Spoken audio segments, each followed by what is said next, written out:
Kandhar आगारामध्ये sir ज्या काही प्रवाशांना भेडसावणाऱ्या ज्या काही समस्या होत्या त्या समस्याचं निराकरण व्हावं म्हणून कंधार आगारामध्ये ज्या काही 9 बसेस दाखल होणार आहेत त्या कोणत्या प्रकारच्या आहेत आणि कोणत्या रूटवर? नाही, मानव विकासच्या नावाखाली बसेस झालेल्या आहेत. माझ्या माहितीप्रमाणे 9 का 12 बसेस आहे. आणि कालच माननीय मंत्री प्रताप सरनाईक साहेबांची माझी भेट झाली. ते माझे चांगले मित्र आहेत. इतर आगाराला ज्या प्रमाणात बसेस दिल्या त्या पद्धतीनं आणखी कंधार आगाराला नवीन बसेस येणार आहे. त्या बसेस पण लवकरच येतील. मी 1 तारखेला महामंडळाचा वर्धापन दिवस आहे, त्यानिमित्तानं बसस्थानकामध्ये येणार आहे. तिथल्या अडीअडचणी समजावून घेऊन त्याच्यात काय चांगला मार्ग काढता येईल, चांगलं काय प्रशस्तपणा करता येईल आणि या बसेसचा लोकार्पण सोहळा अशा पद्धतीचा कार्यक्रम आगाराने आयोजित केलेला आहे. नवीन आपल्या कंधार आगारामध्ये जे काही चार्जिंग स्टेशन आहे, चार्जिंगवर चालणाऱ्या ज्या बसेस आहेत त्या कुठपर्यंत आल्यात सर? म्हणजे त्यांची म्हणजे स्टेप कुठं आहे? तर मी तेच सांगितलं ना की नवीन बसेस आता येत आहेत आणि थोड्या दिवसामध्ये त्या बसेस पण कंधार शहरामध्ये दाखल होतील आणि त्याचा पण लोकार्पण सोहळा आपण चांगल्या पद्धतीनं करू. आणि आता उद्या आगारात गेल्यावर किती लांब पल्ल्याच्या गाड्या आहेत, किती फेऱ्या होतात, कुठल्या फेऱ्यामध्ये अर्निंग त्यांना आहे, ते सगळं मी आढावा त्यांचा घेणारच आहे. आणि मग आपल्या नागरिकांच्या काय अडचणी आहेत, कुठं बस सुरुवात केली पाहिजे, तर या सगळ्या गोष्टी घेऊन सगळ्याची चर्चा करून आगार प्रमुखाला सूचना करेल. तर 26 तारखेला देशाचे गृहमंत्री अमित शहा नांदेडला आले होते. पक्ष प्रवेश सोहळा झाला त्या ठिकाणी. त्यानंतर पूर्वी तुम्ही भारतीय जनता पार्टीमध्ये असताना देवेंद्र फडणवीस साहेबांनी बोलले होते की प्रताप पाटील चिखलीकरचे नांदेडचे लीडर आहेत. तो व्हिडिओ पुन्हा एकदा व्हायरल झालेला आहे. या प्रवेशाच्या संदर्भामध्ये आणि या व्हिडिओच्या संदर्भामध्ये काय तुमची प्रवेश सोहळ्याच्या संदर्भानं मी काही बोलणार नाही. आदरणीय अमित शहा साहेब नांदेडला आले, ते देशाचे गृहमंत्री आहेत. आदरणीय फडणवीस साहेब आले, ते राज्याचे मुख्यमंत्री आहेत. आणि पक्षाने कार्यक्रम आयोजित केलेला होता, पक्षाच्या कार्यक्रमाला ते आले. पण मी जेव्हा लोकसभेच्या निवडणुकीत उभा राहिलो तेव्हा आदरणीय फडणवीस साहेब राज्याचे मुख्यमंत्री होते आणि त्यांनी देगलूरच्या सभेत सांगितलं की अशोकराव हे लीडर नाहीये, डीलर आहे. आणि किती एजन्सी आहे ते त्यांनी त्यांच्या स्वतःच्या भाषणात सांगितलं. आणि जिल्ह्याला प्रतापरावच्या रूपाने आम्ही लीडर देतो आणि हे लीडर प्रतापराव नांदेड जिल्ह्याचे लीडर आहेत, फडणवीस साहेबांनी सांगितलं. त्याच्यामुळं माझ्याबद्दल सन्मानाची भूमिका, माझ्याबद्दल सन्मानाचं उद्गार आदरणीय नेत्यांनी काढले. त्याच्यामुळे माझ्यासारख्या कार्यकर्त्याला आनंद होणं स्वाभाविक आहे. पण आता त्याच्यावर मी परत प्रतिक्रिया काही देणं तर उचित होत नाही. पक्ष प्रवेश सोहळ्याला कुठेतरी अपयश आले असं वाटलं. मी त्याच्यावर बोलणार नाही, परंतु वाईट याचं वाटलं की डीपी सावंताचा प्रवेश पूर्वी झालेला असताना त्यांनी स्वतः सगळ्या वर्तमानपत्रात जाहीर केला असताना परत त्यांना प्रवेश दिला. मला असं वाटते की एखादा मोठा नेता येतो तेव्हा कोणीच मिळालं नाही तर एखादा आता त्या नेत्याच्या लेवलला शोभेल असं तर कोणीतरी पाहिजे. मग हे आयता उभा होता ते याला प्रवेश दिला असेल असं माझं मत आहे. पण त्यांना पुनर्प्रवेश देऊन समाज माध्यमामध्ये खूप मोठ्या प्रमाणात चर्चा आहे, ती टाळली असते तर बरं झालं असतं. ज्यावेळेस तुम्ही भारतीय जनता पार्टीमध्ये होता त्यावेळेस देवेंद्र फडणवीस यांच्यासोबत तुमचे चांगले संबंध होते. आता तुमचे संबंध त्यांच्यासोबत कसे आहेत? देवेंद्र फडणवीस साहेब कालही माझे नेते होते, आजही माझे नेते आहेत. कालही संबंध चांगले होते, आजही संबंध चांगले आहेत. मी आमदार म्हणून त्यांना प्रत्येक गोष्टीला भेटतो आणि प्रत्येक गोष्टीमध्ये ते मला मदत करण्याची भूमिका घेतात. आपल्या जे नांदेड जिल्ह्यामध्ये महायुतीमध्ये जे तणावाचं वातावरण चालू आहे या संदर्भात तुम्ही देवेंद्र फडणवीस यांच्याशी चर्चा केली आहे? तणावाचं वातावरण काय, मी स्वतःहून तर काय भारतीय जनता पक्ष सोडलेला नाही. त्यांच्या ऍडजस्टमेंटसाठी मला राष्ट्रवादीत पाठवलं. पण मी ज्या पक्षात काम करतो तो पक्ष वाढवणं माझी जबाबदारी आहे. कोणी पण जो ज्या पक्षात काम करतो त्यांचा पक्ष वाढवणं ही त्यांची जबाबदारी आहे. त्याच्यामुळं मी लहान माणूस आहे, असे अनेक भूमकायला माणसं ठेवलेत नांदेड जिल्ह्यामध्ये. पण मी प्रताप पाटील चिखलीकरांनी 4 माजी आमदार माजी खासदारांना प्रवेश दिला. अजितदादांना 3 वेळेस आणलं, एकही वेळेस रिकाम्या हाताने पाठवलं नाही. मी असा फेरप्रवेश तर दादांच्या उपस्थितीत कधी केला नाही. त्याच्यामुळे मला त्या प्रवेश सोहळ्यावरही बोलायचं आहे, भुंकणाऱ्यावरही बोलायचं नाही. परंतु महायुतीचा धर्म म्हणून मी आदरणीय अमित शहा साहेबांचं नांदेड जिल्ह्याच्या वतीनं स्वागत करतो. मला असं वाटलं की अमित शहा साहेब आले, काहीतरी एखादी घोषणा होईल, पण काय अडचण आली मला माहिती नाही. एखाद्या विकास कामाची घोषणा झाली असती तर आणखी आनंद झाला असता. पण ते विकास पुरुषच आहेत, घोषणा केली नसेल तरी निश्चितपणाने जिल्ह्याच्या विकासाला दुप्त मानतील. स्थानिक स्वराज्य निवडणुका जी आहे ती 16 वर्षी भाषण चालू आहे, त्याच्यामुळे तणाव असल्यासारखं. तणावाचा काय प्रश्न आहे? तणावाचा प्रश्न काही नाही. काय तणाव आहे? कुठलाही पक्ष आपापली तयारी करतो. मुख्यमंत्री महोदयाने कालही सांगितलं, ज्या दिवशी अहिल्यानगरला मंत्रिमंडळाची बैठक होती आणि सर्वोच्च न्यायालयाचा निकाल आला, त्या दिवशी पण मुख्यमंत्री महोदय बोलले की महायुती म्हणून आम्ही निवडणुका लढणार. नांदेडमध्ये महायुती होईल असं तुम्हाला वाटतं? मी नेत्यांचा सल्ला, नेत्यांचा ऐकणारा कार्यकर्ता आहे. देवेंद्र फडणवीस साहेब, एकनाथ शिंदे साहेब आणि आदरणीय अजितदादा हे जो काही निर्णय घेतील त्या निर्णयाला बांधील मी आहे. पण समजा नांदेड जिल्ह्यात असं कोणाला वाटत असेल तर राष्ट्रवादी काँग्रेसची तयारी आहे. राष्ट्रवादी काँग्रेस जिल्ह्यातला नंबर 1 चा पक्ष आहे. आता कोणी समीकरण काय करते, 5 आमदार एकीकडे आहेत, 2 खासदार एकीकडे आहेत, 1च आमदार एकीकडे आहे, 4 आमदार एकीकडे. आता 5 आमदार आणि 2 खासदार राहून 1 माजी आमदार येऊ शकला नाही पक्षात. त्याच्यामुळे त्याच्यावर नसते ती. कार्यकर्त्यांच्या काय भावना आहेत, आज कार्यकर्ते कुठल्या दिशेने जात आहेत. आज कार्यकर्त्यांच्या भावना आहेत की दलित समाज, मुस्लिम समाज हा मोठ्या प्रमाणावर वेगळ्या अपेक्षेनं राष्ट्रवादी काँग्रेसकडे बघतोय. त्याबरोबर इतर समाज तर जोडलेले आहेत. त्यामुळे राष्ट्रवादी काँग्रेसकडे बघण्याचा दृष्टिकोन सगळ्याचा वेगळा झाला.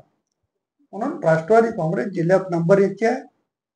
स्वतः स्वबळावरची जर तयारी कोणाला वाटत असेल तर राष्ट्रवादी काँग्रेस तयार आहे.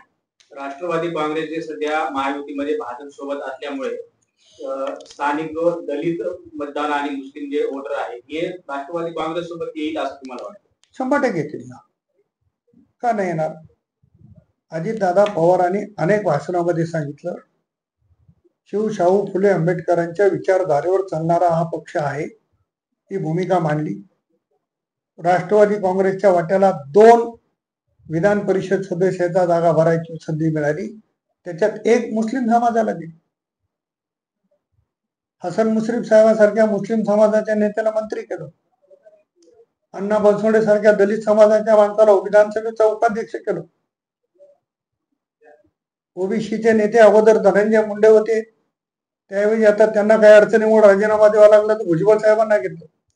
हे सगळ्यांची मोठ बांधून चालणारा पक्ष म्हणून दादाकडे बघतायत लोक आणि दादांचं नेतृत्व हे पुढे जाणार आहे. लोहा कंधार मतदारसंघाचे तुम्ही आमदार असल्यामुळे या ठिकाणी राष्ट्रवादी काँग्रेस पक्षाची ताकद आहे. तसंच नांदेड शहरामध्ये ताकद आहे खासदार असल्यामुळे. परंतु संपूर्ण नांदेड जिल्ह्यामध्ये राष्ट्रवादी काँग्रेस पक्षाची ताकद आहे का? आणि सोबळावर जर वेळ आली तर पूर्ण जिल्हाभर राष्ट्रवादी काँग्रेसची तयारी आहे. मध्ये भास्करराव पाटील खतगावकरांनी प्रवेश केला. 3 टर्म आमदार, 3 टर्म खासदार होते. त्यांचंही काही भागामध्ये प्राबल्य आहे. अविनाशरावजी घाटे हे पण माजी आमदार, त्यांचे वडील 4 टर्म आमदारांनी राज्याचे मंत्री होते, त्यांना मानणारा वर्ग आहे. दक्षिणमध्ये मोहनरावजी आंबर्डे तिथले माजी आमदार आहेत. शहरामध्ये ओमप्रकाशजी पोकर्णा नगराध्यक्ष होते, महापौर होते. म्हणजे सगळ्या क्षेत्रामध्ये सगळी मंडळी आहे. बंजारा समाजाचे नेते शेषरावजी चव्हाण यांनी प्रवेश केलेला आहे आणि येणाऱ्या दिवसामध्ये अनेक प्रवेश आणखी शिल्लक आहेत. थोड्या दिवसामध्ये मी बाराडीला पण दादांना विनंती केली की आणखी आपल्याला यावं लागेल. त्यांनी माझं निमंत्रण स्वीकारलेलं आहे. त्यामुळे सगळ्याच भागामध्ये राष्ट्रवादी काँग्रेस पसरलेली आहे. दुर्दैवानं भाजपचे लोक सांगतायत की आमच्याजवळ उमेदवार नाहीयेत, आम्ही कंधारला याच्या संघ आघाडी करू, त्याच्या संघ करू. त्याच्याहून त्यांच्या पक्षाची हालत काय आहे त्यांनी समजून घ्यावं. मी बोलायची काय गरज नाही. 2004, 2014 आणि आता 2024 अशा तिन्ही वेळेस आपण या मनाड खोऱ्याचं विधानसभेमध्ये प्रतिनिधित्व केलं आणि योगायोग असा आहे की तिन्ही वेळेस राज्यामध्ये सरकार म्हणजे सत्ताधारी पक्षाचे आपण आमदार आहात. मग हे सत्ताधारी पक्षाचे आमदार असताना जिल्ह्याचं नेतृत्व करण्याची संधी मिळाली आपल्याला. तर या भागासाठी जे काही शक्य आहे ते आपण करत आहात. तशा पद्धतीची मागणी ही राज्याचे उपमुख्यमंत्री, राष्ट्रवादी काँग्रेसचे अध्यक्ष, राष्ट्रीय अध्यक्ष अजितदादा पवार यांच्याकडे आपण करत आहात. तर मराठवाड्यासाठी अजितदादांनी नेमकं काय दिलेलं आहे? 2 गोष्टी आहेत. आपण अतिशय योग्य प्रश्न विचारला. 4/14/24 4ला मला अपक्ष आमदार म्हणून जनतेने विधानसभेत पाठवलं. आजही अतिशय गर्वाने आणि प्रामाणिकपणाने सांगतो, प्रताप पाटील चिखलीकर जर 2004ला आमदार झाले नसते तर लिंबोटीचं धरण झालं नसतं.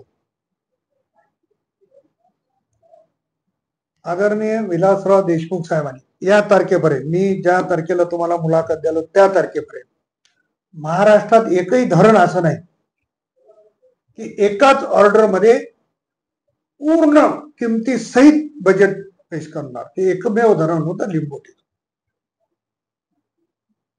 मी काँग्रेस पक्षाला पाठिंबा दिला. विलासराव देशमुख साहेब राज्याचे मुख्यमंत्री झाले आणि मी जेव्हा पहिल्यांदा गेलो तेव्हा त्याने सांगितलं की हे धरण मी करणार. माझ्यासाठी दिल्लीला गेले, जल आयोगाकडे बसून त्याचा निधी आणला आणि एकाच ऑर्डर मध्ये पूर्ण केला. मला याचा आनंद आहे की 5 वर्षामध्ये पूर्ण होणारं धरण हे एकमेव उदाहरण म्हणजे लिंबोटीचं धरण आहे. असे अनेक प्रकल्प, अनेक रस्त्याची कामं ही मी आजपर्यंत करत आलो. आज आपण जो प्रश्न विचारला, आदरणीय अजितदादांनी मराठवाड्यासाठी IIITचे 3 केंद्र मंजूर केले.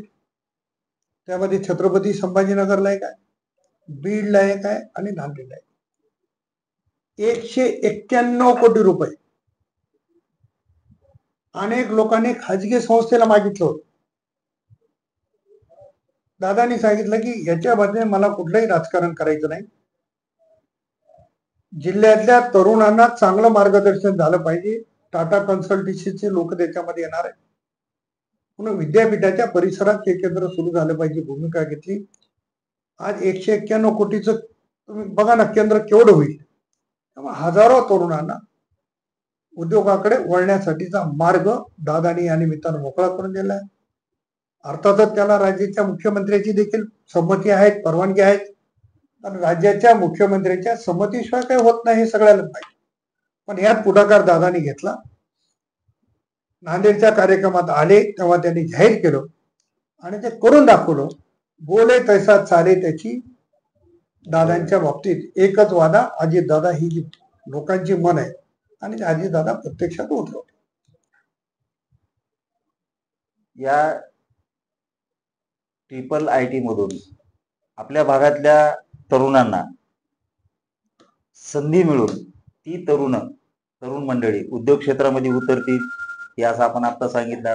परंतु उद्योग क्षेत्रामध्ये उतरत असताना लागणारं जे काय आर्थिक बळ आहे ही सगळ्यात मोठी अडचण आहे. कारण का बँका या तरुणांना कर्ज द्यायला, एक तर तुम्ही सांगतात हे नांदेड जिल्ह्याचं दुर्दैव असं आहे की नांदेड जिल्ह्याचं नेतृत्व आणि नांदेड जिल्ह्याच्या नेतृत्वाने आजपर्यंत नांदेड जिल्ह्यात एकही उद्योग आणला नाही. ही फार मोठी खंत आहे. कोण काय भुंकत याच्यावर मला जायचं नाही. पण आपण 2 बघितलं पाहिजे. एकीकडे शरद पवार साहेबाकडे, अजितदादाकडे बोट दाखवत असताना आपल्या जिल्ह्यात काय, आपल्या घरात 50 वर्ष झालं सत्ता आणि त्यांच्या घरात 50 वर्ष झाली. आज पुणे असेल, शिरूर असेल, चाकण असेल, कुठलाही भाग, राजनगाव असेल, एक MIDC रिकामी नाही. आणि आपल्या इथं नांदेडला एक उद्योग नाही. तुलना करायची तर विकासात्मक तुलना केली पाहिजे. केवळ पैशाच्या जोरावर राजकारण करून लोकांची मतं पैशाच्या जोरावर घेऊन जिल्ह्यामध्ये उद्योग आणणं म्हणजे बेकारी वाढवणं. पण मला आशा आहे की या 5 वर्षाच्या काळामध्ये माझा देखील प्रयत्न आहे. मी लोकसभेत असताना अनेक प्रयत्न केले. नांदेड जिल्ह्यामध्ये ज्या पद्धतीनं नळाद्वारे घरात पाणी येते तसं नळाद्वारे गॅस घरात गेला पाहिजे ही योजना मी मंजूर केली. आणि मला आज आनंद झाला. मी आज पानभूशीला येत असताना 100 गाड्या मुसलमानवाडी पाटीजवळ लागल्या की त्याचे पाईप येत आहेत. मी त्या मॅनेजरशी बोललो. त्यांनी सांगितलं साहेब हे सब मटेरियल आ रहा है. आणि मला आनंद झाला. मी असे अनेक प्रकल्प लोकसभेच्या काळात काम करण्याचा प्रयत्न केला. नांदेडवरनं साधारणतः 30-32 ट्रेन धावत होत्या. 5 वर्षाच्या काळात 72-73 ट्रेन धावत होत्या. प्रताप पाटील चिखलीकरांनी जे कोणाला जमलं नाही ते ठिकाण आहेत माझ्या कोणावर. नांदेडवरनं मुंबईला ट्रेन सुरू केली, नांदेडवरनं दिल्लीला ट्रेन सुरू केली, नांदेडवरनं पुण्याला स्वतंत्र ट्रेन सुरू केली आणि साप्ताहिक गाड्या अनेक सुरू केल्या. इलेक्ट्रिफिकेशनचं काम मुदखेड ते मनमाडपर्यंत मध्ये परभणी आणि जालन्याचा एक टप्पा, आता दुहेरीकरणाचं परवा टेंडर झालं ते पण होईल. दुहेरीकरण असे अनेक विकासाची कामं केली. नांदेड देगलूर बिदरचा मार्ग मंजूर केला. नुसता मंजूर केला नाही तर महाराष्ट्र सरकारचा लागणारा निधी उपलब्ध करून दिला. पण दुर्दैवानं कर्नाटकमध्ये काँग्रेसचं सरकार आलं, त्यांनी त्याला नकार दिला. म्हणून 2 राज्याचा प्रश्न आहे. आज कोणी क्रेडिट घेते त्याला माहिती नाही. माझ्याकडे सगळे पुरावे आहेत. बोधन मुखेड लातूर, नांदेड लोहा लातूर या दोन्ही मार्गाचं पुन्हा सर्वेक्षण होणार नाही, अंतिम सर्वेक्षण होईल असं पत्र अश्विनी वैष्णव साहेबांनी मला पाठवलेलं आहे. आता तर मोठ्या गतीनं आपलं नांदेड लोहा लातूरच्या कामाचं मेजरमेंट सुरू आहे. दोन्ही कामं सुरू होतील मला अपेक्षा आहे. पण ते काही एका दिवसात होणार नाही. क्रेडिट कोण घेईल? आता गॅस पाईपचं मला माहित आहे, पाईपलाईन कधी होणार आहे. नारळ कोण फोडेल माहित नाही, पण मी मंजूर केलं. त्यासाठी बजेट मी घेतलं.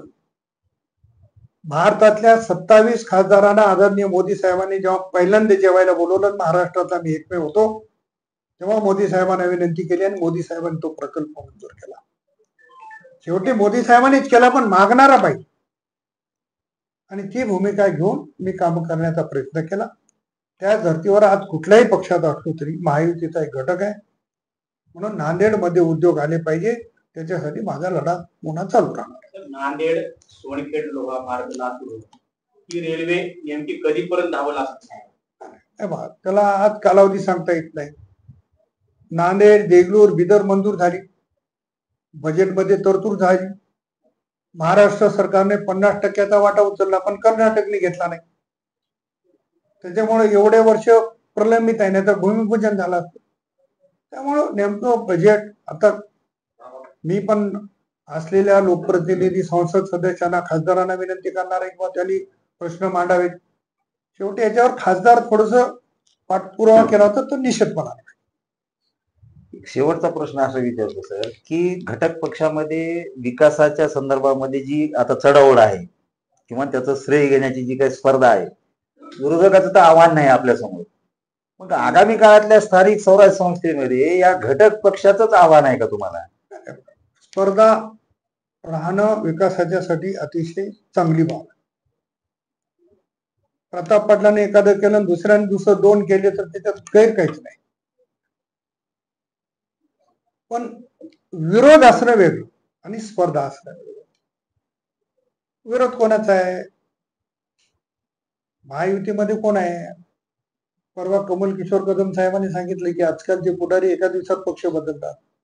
एका दिवसात नाही, एका तासात बदलतात. आणि माझ्यासहित अनेक उदाहरण आहेत. त्याच्यामुळे कोणी नैतिकतेच्या गप्पा करायची गरज नाही. कोणाचं काय आहे, कोणाचं किती वजन आहे, सगळ्या जनतेला माहित आहे. कोण किती वर्ष झालं काम करते, कोण आपलं उचल्यासारखं येऊन थांबलंय हे सगळ्या जनतेला माहिती. त्याच्यामुळं या गोष्टीवर चर्चा करायची गरज नाही. शेवटी लोकांमध्ये जावं लागते, लोकांत मिसळावं लागते आणि लोकांनी दिलेला कौल मान्य करावा लागतो. नाही, विधानसभेमध्ये आताचे जे आपले प्रतिस्पर्धी होते एकनाथ पवार यांनी सांगितलं की बाबा आमची युती होणार नाही, आम्ही सर्वपक्षी आघाडी करू. जाऊ द्या. मला अशा लोकांच्या बद्दल प्रश्न विचारा की ज्याला अधिकार आहे, ज्याला भुंकण्यासाठी ठेवलंय त्यांच्याबद्दलच विचारून. मग माझ्याकडे माणसं आहेत का? त्यांच्या लेवलचे माणसं त्यांच्यासाठी आहेत. आणि माझी एक विनंती आहे तुम्हाला की थोडस आपण पण दर्जा ठेवा. दर्जावाल्या लोकांच्या मुलाखती घ्या. ज्यांना दर्जा नाही, ज्याला तालुका माहित नाही, तालुक्याची संस्कृती माहिती नाही, अशा लोकांनी काहीतरी येऊन बोलावं आणि त्याला त्याच पद्धतीने आम्ही उत्तर द्यावं. म्हणजे गाढवाला गाढवांनी दात मारायसारखं होईल. आम्हाला तरी शहाण्यामध्ये राहू द्या, एवढीच विनंती आहे.